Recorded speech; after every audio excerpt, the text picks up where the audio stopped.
درجات ملتے ہیں، ایک نیکی کرنے پہ 70 نیکیاں ملتی ہے، تو رمضان شریف میں پھر ایک گناہ کرنے پر 70 گناہ بھی مل سکتا ہے۔ یہ جو موبائل کے اندر لوگ رمضان شریف میں بھی گیم کھیلتے ہیں، فلمیں دیکھتے ہیں، کرکٹ دیکھتے ہیں، روزے میں لوگوں کو ایسا لگتا ہے چلو فلم نہ دیکھیں، گیم تو کھیل سکتے ہیں۔ ہم نے کہا کیوں کھیل سکتے ہیں؟ اس لیے کہ اسلام میں تضیع اوقات یعنی وقت کو ضائع کرنا یہ بھی گناہ ہے۔ روزے میں لوگ درود شریف کیوں نہیں پڑھتے؟ روزے میں لوگ تلاوت قرآن کیوں نہیں کرتے؟ گیم لے کے کیوں بیٹھتے؟ اور پھر وہ بھی غروب آفتاب کے وقت روایتوں میں آتا ہے کہ جب افطار کا وقت آتا ہے تو اللہ اپنے بندوں سے کہتا ہے میرے بندوں مانگو، کیا مانگتے ہو میں تمہیں عطا کروں گا۔ جب اللہ فرماتا ہے کیا مانگتے ہو مانگو میں تمہیں عطا کروں گا، تو اس وقت بندہ گیم کھیل رہا ہوتا ہے۔ روزے سے بھی ہوتا ہے لیکن گیم کھیل رہا ہوتا ہے، فیس بک پر ہوتا ہے، یوٹیوب پر ہوتا ہے۔ سوچو تو صحیح، اللہ فرما رہا ہے مانگ، کیا مانگتا ہے؟ کیوں نہیں مانگتے؟ سب سے مانگنے والوں رب سے کیوں نہیں مانگتے؟ سب کے سامنے گڑگڑانے والوں رب کی بارگاہ میں کیوں نہیں گڑگڑاتے؟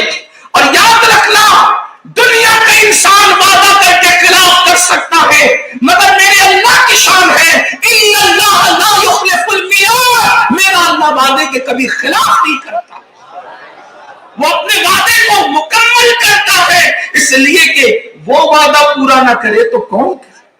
وہ سچا ہے۔ ارشاد فرماتا ہے قل صدق اللہ، اے محبوب فرما دو کہ اللہ سچا ہے، وہ اپنا وعدہ کبھی خلاف نہیں کرتا۔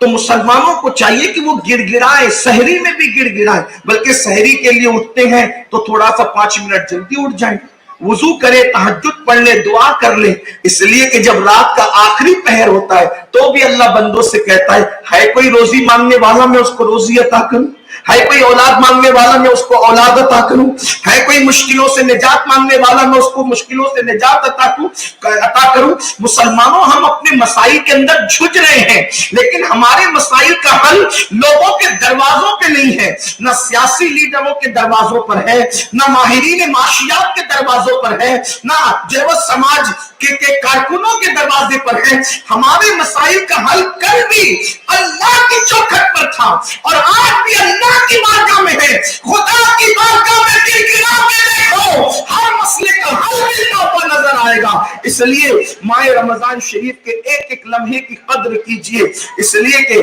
جب رمضان شریف آتا تھا تو صحابہ کرام اپنے بستر باندھ دیتے۔ میں نے جمعہ کی نماز میں لوگوں کو یہ بات بتائی کہ صحابہ کرام رمضان المبارک میں اپنے بستر باندھ کر رکھ دیتے تھے۔ بستر کیوں باندھتے تھے؟ سوئیں گے نہیں، اتنا ہی سوئیں گے جتنا انسان کی صحت کے لیے بہت زیادہ ضروری ہے، باقی نہیں سونا، ہر وقت عبادت کرنا۔ اس لیے کہ جو رمضان شریف کی قدر کرے پھر وہ قدر کرے، جو ناقدری کرے پھر اس کے لیے کیا، وہ تو سوائے ہاتھ ملنے۔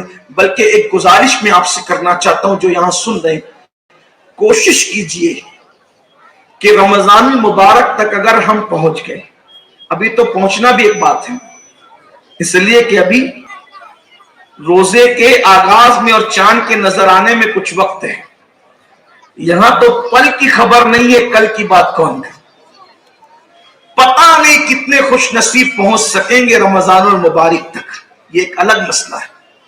اور اگر اللہ پہنچا دے اور دعا کرے اللہ پہنچا دے، آپ کو رمضان شریف کی اہمیت کا اندازہ اس بات سے ہونا چاہیے، رجب سے اللہ کے رسول دعا کرتے تھے اے اللہ ہمارے رجب اور ہمارے شعبان میں برکت دے اور ہمیں رمضان شریف پہنچا دے۔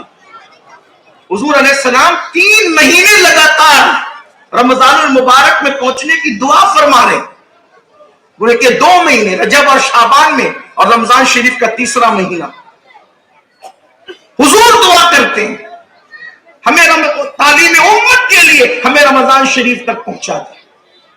تو اگر اللہ کسی خوش نصیب کو رمضان شریف تک پہنچا دے تو وہ تنہائی میں بیٹھ کر یہ سوچے کہ شاید یہ میری زندگی کا آخری رمضان المبارک ہو۔ اس تصور کے ساتھ یہ آنے والا رمضان شریف ہمیں گزارنا ہے۔ जाहिर सी बात है बेशुमार ऐसे लोग हैं जो पिछले साल रमजान शरीफ में थे, इस साल नहीं है, और इस रमजान शरीफ में जो रहेंगे हो सकता है कि वो आइंदा न रहे।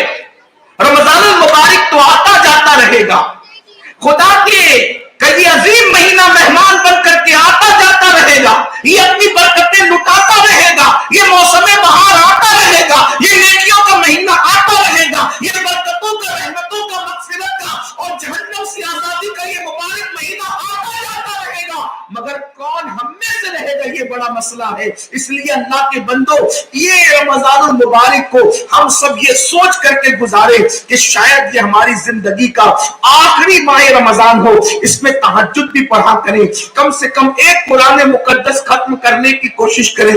बल्कि जो लोग 4-4, 5-5 खत्म करते हैं, उनसे इस साल मेरी गुजारिश है 4-5 खत्म करने की बजाय एक ही खत्म करें, या 15 ही पारे पढ़े या 10 ही पारे पढ़े, लेकिन तर्जुमा कंजुल ईमान शरीफ से आप कुरान मुकद्दस पढ़ने की कोशिश करें, और खजानुल इरफान शरीफ में उसकी तफसीर को भी आप देख लें, ताकि पता तो चले कि कुरान हमसे कहता क्या है, कुरान का हमसे मुतालबा क्या है। ये तोते की तरह पढ़ने वाली किताब नहीं है, ये किताब समझकर पढ़ने वाली किताब है, ये दिलो दिमाग में उतारने वाली किताब है, ये जिंदगी में शामिल करने वाली किताब है। अल्लाह की इज्जत की कसम, सबकी किताबें पढ़ के देखी है, रब की किताब भी पढ़ करके देखो, फिर उसकी लज्जत को महसूस करो, उसको अपनी जिंदगी के अंदर शामिल करो। तो मेरे आका सल्लल्लाहु अलैहि वसल्लम के दीवानों, ये अर्ज कर रहा था, इस एहसास के साथ हमें माह रमजान शरीफ गुजारना है कि ये माह रमजानुल मुबारक हमारी जिंदगी का शायद आखिरी हो, शायद अल्लाह बार बार दिखाए, ये दुआ भी करें, उम्मीद भी करें, लेकिन शायद आखिरी हो। एक लम्हे को भी जाय मत कीजिएगा, इसलिए कि इस मुबारक महीने में एक बार सुभान अल्लाह कहने पर 70 बार सुभान अल्लाह का सवाब दिया जाता है। एक बार कलेमा शरीफ पढ़ने पर 70 मरतबा कलेमा शरीफ पढ़ने का सवाब दिया जाता है। एक मरतबा दुरूद शरीफ पढ़ने पर 70 मरतबा दुरूद शरीफ पढ़ने का सवाब दिया जाता है। इसलिए अल्लाह के बंदो, बल्कि सोचो तो सही, अल्लाह अकबर, रोजेदार के मुंह से जो बू आती है, वो बू भी अल्लाह को मुश्क से ज्यादा पसंद है। मेरे आका ने सलात व तस्लीम के प्यारे दीवानों, ज्यादा बातें नहीं हो सकती, एक हदीस पाक पढ़कर अपनी गुफ्तगू को इख्तिताम की तरफ ले जाते हैं। अल्लाह अकबर, अल्लाह के सच्चे रसूल सादिक व मज़दूक मुस्तफा जान रहमत सल्लल्लाहु अलैहि वसल्लम मिंबर पर तशरीफ ले जा रहे। मशहूर रिवायत, बार बार पढ़ी गई है ये रिवायत। अल्लाह के रसूल सल्लल्लाहु अलैहि वसल्लम मिंबर पे तशरीफ ले जा रहे, पहले जीने पे कदम रखा, फरमाया आमीन, दूसरे जीने पे कदम रखा मिंबर के, फरमाया आमीन, तीसरे जीने पे कदम रखा, फरमाया आमीन। जुमा का दिन है, मस्जिद नबवी शरीफ का मिंबर है, वो मिंबर जिसके नीचे हौज़े कौसर की बशारत है। आका फरमाते मेरा मिंबर हौज़े कौसर पर है, वो मिंबर जिस पे हौज़े कौसर की बशारत, वो मिंबर जहां जन्नत की क्यारी, अल्लाह के रसूल जैसा मुबारक और अजीम अल्लाह का महबूब और मकबूल बंदा वहां पर आमीन मिंबर पर चढ़ते वक्त फरमा रहे। दुआ करने वाला कोई नजर नहीं आता, लेकिन आमीन मुस्तफा जाने रहमत फरमा रहे।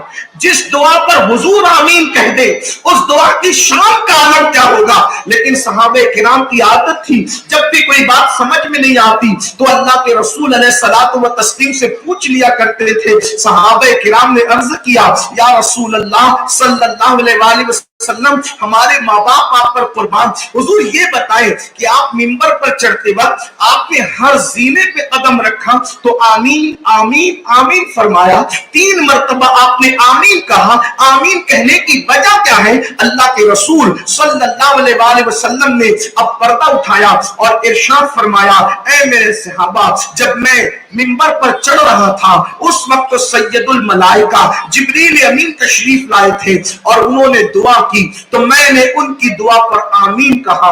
आका ने सलाम की बारगाह में जिब्रील अलैहि सलाम आकर अल्लाह की बारगाह में तीन दुआएं करते हैं। अब उन तीन दुआओं का जिक्र होता है। अल्लाह के बंदो बहुत तवज्जो के साथ इन तीन दुआओं का जिक्र सुन ले।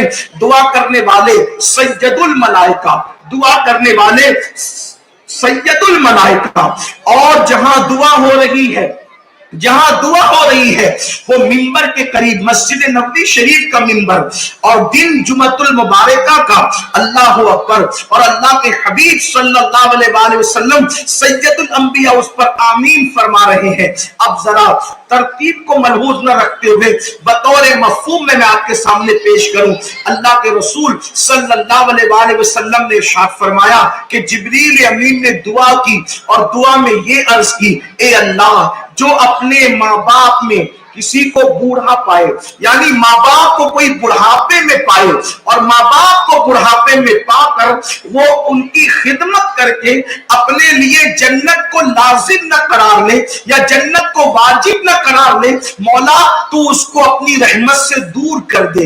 यानी जिसको माँ बाप मिले और वो माँ बाप की खिदमत न करे, माँ बाप की खिदमत से जी चुराए, माँ बाप की खिदमत न करे, अल्लाह अकबर। अल्लाह के रसूल अलैहिस्सलाम फरमाते हैं, जिब्रील ने दुआ की, अल्लाह तू उसको अपनी रहमत से दूर कर दे। आका फरमाते हैं, जिब्रील की इस दुआ पर मैंने आमीन कहा। अब आपसे पूछना चाहता हूं, आगे बढ़ने से पहले मुसलमानों बताओ, आज क्या माँ बाप की खिदमत हो रही है? माँ बाप की खिदमत के नाम पर सिर्फ उनको रोटी दी जाती है, कपड़ा दिया जाता है, मकान दिया जाता है, खिदमत कोई नहीं करता इल्ला माशाअल्लाह। अगर आप फेरिस्त बनाएंगे, अगर दीनदार तबका यहाँ मौजूद है तो मुझे माफ करें, दुनियादार तो दुनियादार, दीनदार लोग भी माँ बाप की खिदमत वैसी नहीं कर पा रहे हैं जैसा इस्लाम मुतालबा करता है। सिर्फ रोटी कपड़ा मकान देने से ये खिदमत है? बड़ी माजरत के साथ जुमले गलत लगे तो माफ करना मेरे अजीज,